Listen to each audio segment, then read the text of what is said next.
కాకినాడ నగరపాలక సంస్థ అధికారులు ట్రేడ్ లైసెన్స్ ఫీజు భారీగా పెంచడంపై the Godavari chamber of commerce ఆధ్వర్యంలో వ్యాపారస్తులు నిరసన తెలిపారు. ఛాంబర్ అధ్యక్షులు గ్రంథిబాబ్జీ నేతృత్వంలో వ్యాపారస్తులు, ఛాంబర్ సభ్యులు పెద్ద సంఖ్యలో నగరపాలక సంస్థ కార్యాలయానికి చేరుకుని అదనపు కమిషనర్ కెటి సుధాకర్కు వినతిపత్రం అందజేశారు.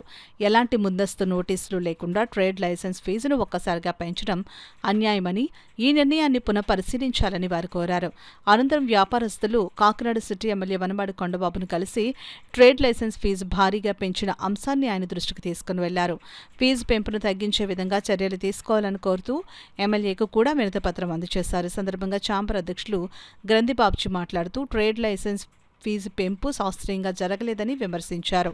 ఎలాంటి ప్రతిపాదనలపై ఈ పెంపు చేపట్టారో వ్యాపారస్తులకు తెలియచేయకుండా అమాంతంగా ఫీజు రేట్లు పెంచడం దారుణమని అన్నారు.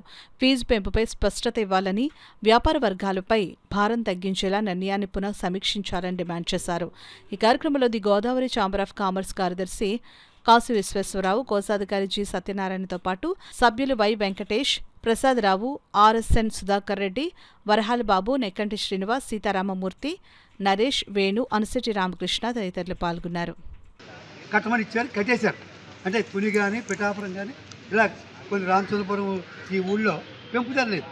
మంది కార్పొరేషన్ ఇక్కడ సభ్యులతో కొంతమంది సభ్యులు చెప్పేది ఏంటంటే కార్పొరేషన్లో కూడా రాజమండ్రి కానీ విజయవాడ కానీ ఎక్కడ వైజాగ్ కానీ ఇంకా పెంచలేదు, ఏమీ లేదని చెప్తున్నారు.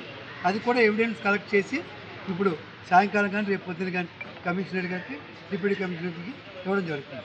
ఇప్పుడు మేమందరూ కలిసి నగర శాసనసభ్యుల దగ్గరికి కూడా వెళ్తున్నాం.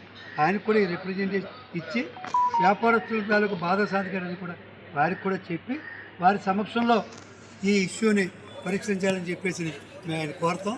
తప్పకుండా చేస్తారైనా, ఏ విధంగానే కూడా అభ్యంతరం పెట్టరు. అలాగే కర్నూలులో టీజీ భరత్ గారు ఆయన కూడా ఒక పిలుపు ఇవ్వడం జరిగింది. అక్కడ ఉండేటువంటి కర్నూలు జిల్లా అంతటికీ కూడా అని కొంతమంది అన్నారు. మేమనుకోవడం అంటే ఒక స్టేట్ మినిస్టర్ మొత్తం రాష్ట్రానికి వర్తిస్తుంది తప్ప ఒక జిల్లాకో ఒక వార్డుకో కాదు. ఆయన కూడా ఏం చెప్పారంటే పాత ఏది ఉంటే తీసుకోండి, కొత్త ఇంకా ఇంప్లిమెంట్ చేయొద్దు, మాట్లాడదాం అని చెప్పారు. దాన్ని కూడా ఇంప్లిమెంట్ చేయమని కొండవారు కూడా అది చూపెట్టి దాని నుంచి మనం ఆయన సహాయ సహకారం కూడా తీసుకుని కాకినాడ నగరంలో ఉండేటువంటి వ్యాపారస్తులు ఎవరికి ఇబ్బంది లేకుండా ఉండేలాగా ప్రయత్నం చేస్తాం. తప్పకుండా సక్సెస్ అవుతాం. మా వెనకాల నగర శాసనసభ్యులు కొండవారు కూడా పూర్తిగా మద్దతు ఇస్తారు. ఇది చాలా అన్యాయమైనటువంటి పెంపుదల, ఒక పద్ధతి లేదు. ఏ రకంగా వాళ్ళు పెంచారన్నది పెంపుదలకి వ్యాపారస్తులు ఇబ్బంది కాదు, కట్టని అనరు. దానికి ఒక రీజన్ ఉండాలి. 100 రూపాయల వస్తువు 150, 200, 500 అంటే ఇబ్బంది.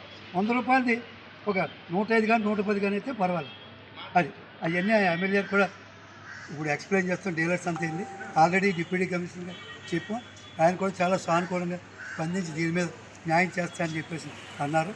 అందుచేత ఈ లోపుని ఏ వ్యాపారస్తులు కూడా వృత్తి పన్ను పాతది, ట్రేడ్ లైసెన్స్ పాతది కట్టమంటే కట్టండి, కొత్త దానికైతే ఎమ్మెల్యేతో మాట్లాడుతున్నాం, కమిషనర్తో మాట్లాడుతున్నాం చెప్పి